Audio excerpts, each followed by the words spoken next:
Hello mga Inday, samahan niyo na naman po ako sa panibagong araw namin. Ito po pala yung aking tindahan, wala pa pong masyadong laman at mag-iipon pa ako ng pampuhunan. Pero bago ang lahat, ito po yung mga ina-affiliate ko sa TikTok. Wala pa nga po masyadong laman yung aking tindahan, unti-unti ko pa nga lang po nilalagyan ng laman at yung pinagbibili ko nga po yung kailangan lang po sa loob ng bahay na binibili ng mga tao. At pagkatapos nga po ay nagluto lang po ako ng paksiw na galunggong. At pagkatid ko nga kay asawa ng pananghalian ay dumiretso nga kami ni Kulot sa kuwaan ng SS, Pag-ibig at PhilHealth. Ako na nga nagpunta doon para lang itanong kung pwede na nga siya mag-loan sa SS at Pag-ibig dahil nga meron siyang trabaho.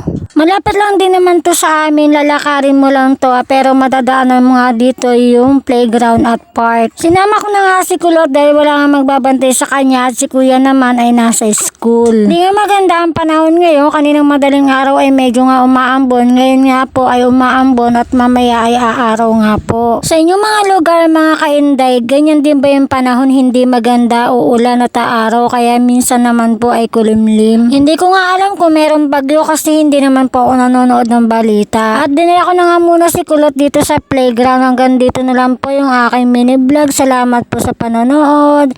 God bless.